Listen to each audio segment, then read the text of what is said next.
Mr. Harris liked trains. He was afraid of aeroplanes and didn't like buses.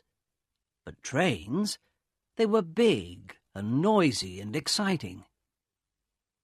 When he was a boy of 10, he liked trains. Now he was a man of 50, and he still liked trains. So he was a happy man on the night of the 14th of September. He was on the night train from Helsinki to Oulu in Finland, and he had 10 hours in front of him. "I've got a book and my newspaper," he thought, "and there's a good restaurant on the train. And then I've got 2 weeks' holiday with my Finnish friends in Oulu." There weren't many people on the train, and nobody came into Mr. Harris's carriage. He was happy about that. Most people on the train slept through the night, but Mr. Harris liked to look out of the window and to read and think. After dinner in the restaurant, Mr. Harris came back to his carriage and sat in his seat next to the window. For an hour or two he watched the trees and lakes of Finland out of the window. Then it began to get dark, so he opened his book and began to read. At midnight the train stopped at the small station of Ottawa. Mr. Harris looked out of the window, but he saw nobody. The train moved away from the station into the black night again. Then the door of Mr. Harris's carriage opened, and 2 people came in, a young man and a young woman. The young woman was angry. She closed the door and shouted at the man, "Carl, you can't do this to me!" The young man laughed loudly and sat down. Mr. Harris was a small, quiet man. He wore quiet clothes, and he had a quiet voice.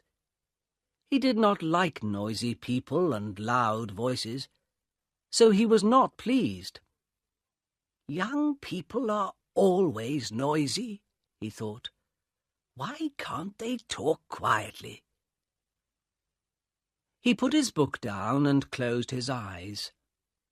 But he could not sleep, because the 2 young people didn't stop talking. The young woman sat down and said in a quieter voice, "Carl, you're my brother, and I love you.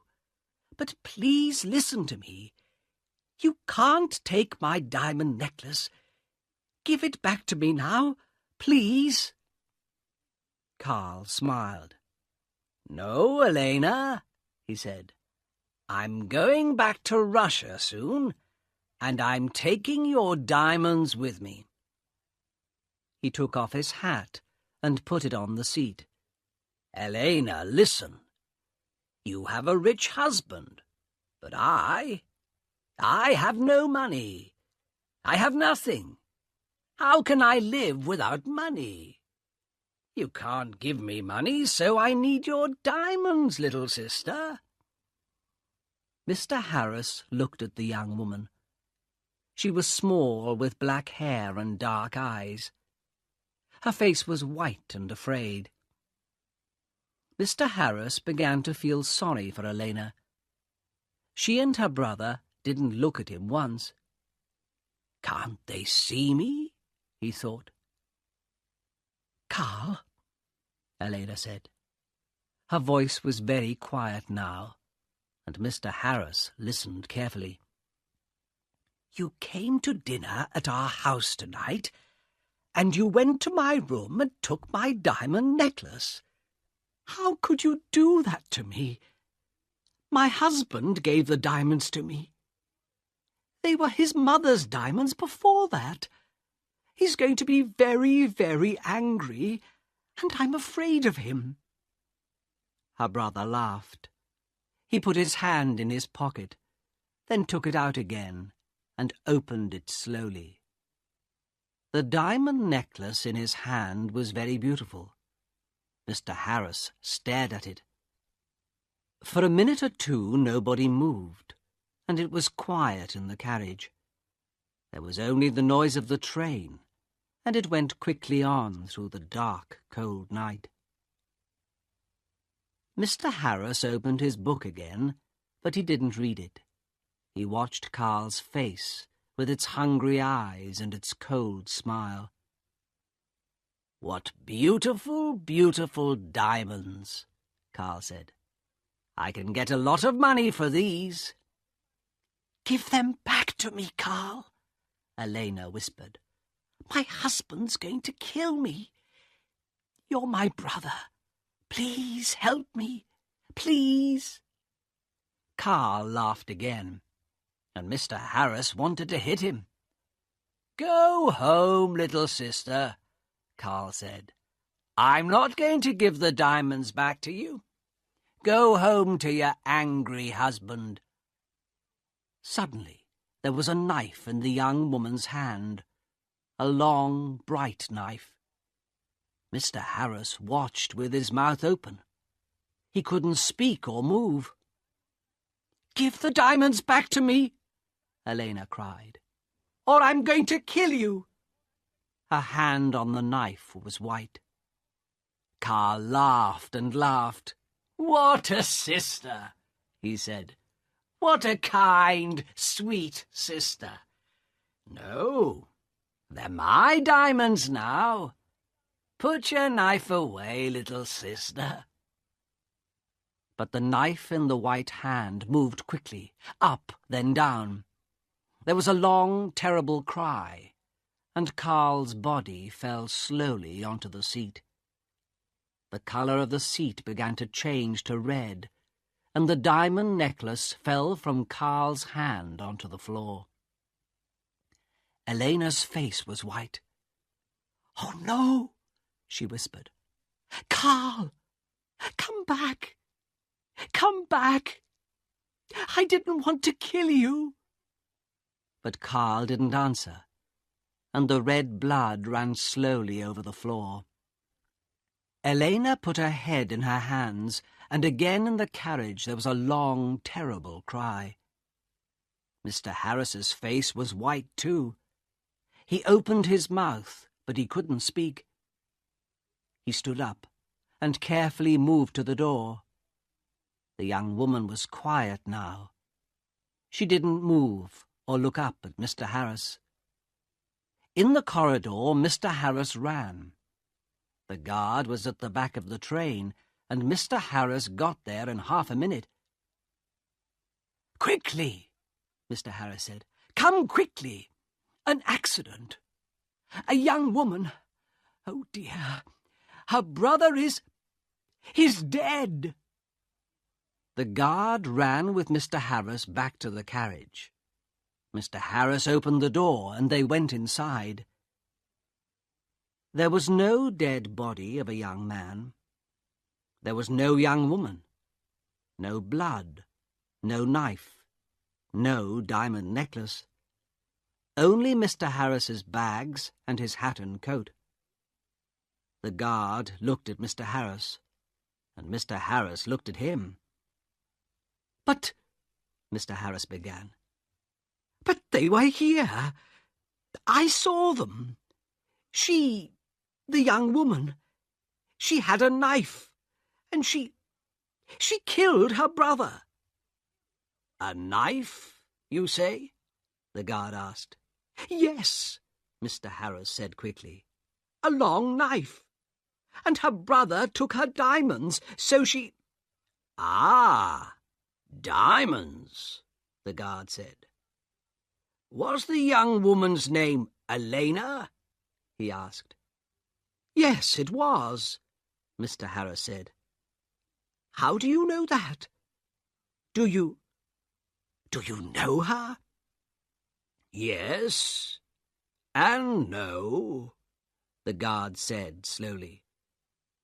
He thought for a minute, then looked at Mr. Harris. "Elena di Saronelli," he said. "She had dark eyes and black hair. Very beautiful. She was half Italian, half Finnish. Her brother was a half-brother. They had the same father, but his mother was Russian, I think. Was? Had? Mr. Harris stared at the guard. But she, Elena, she's alive. And where is she? Oh, no, said the guard. Elena di Saronelli died about 80 years ago. After she killed her brother with a knife, she jumped off the train and died at once. It was near here, I think. He looked out of the window into the night. Mr. Harris's face was very white again. 80 years ago? He whispered. What are you saying? Were she and her brother? But I saw them. Yes, that's right, the guard said. You saw them, but they're not alive. They're ghosts. They often come on the night train at this time in September. I never see them, but somebody saw them last year. A man and his wife. They were very unhappy about it. But what can I do? I can't stop Elena and Carl coming on the train. The guard looked at Mr. Harris's white face. You need a drink, he said. Come and have a vodka with me. Mr. Harris didn't usually drink vodka, but he felt afraid. When he closed his eyes, he could see again Elena's long knife and could hear her terrible cry. So he went with the guard to the back of the train. After the vodka, Mr. Harris felt better. He didn't want to sleep, and the guard was happy to talk. So Mr. Harris stayed with the guard and didn't go back to his carriage. Yes, the guard said. It's a famous story. I don't remember it all. It happened a long time ago, of course. Elena's father was a famous man here in Finland. He was very rich once, but he had 3 or 4 wives and about 8 children. And he liked the good things of life, so there wasn't much money for the children. Carl, the oldest son, was a bad man, people say. He wanted an easy life and money in his hand all the time. The train hurried on to Oulu through the black night, and the guard drank some more vodka. Now, Elena, he said, she didn't have an easy life with those 3 difficult men. Her father, her brother, her husband. One year she visited her mother's family in Italy, and there she met her husband, Di Saronelli. He was rich, but he wasn't a kind man. They came back to Finland, and Carl often visited their house. He wanted money from his sister's rich husband. Elena loved her brother and gave him some money, but Di Saronelli didn't like Carl and was angry with Elena. He stopped giving her money, and after that, well, you know the story now. Yes, Mr. Harris said. Poor, unhappy Elena. Mr. Harris stayed with his friends in Oulu for 2 weeks. They were quiet weeks, and Mr. Harris had a good holiday. But he took the bus back to Helsinki. The bus was slow, and there were a lot of people on it, but Mr. Harris was very happy.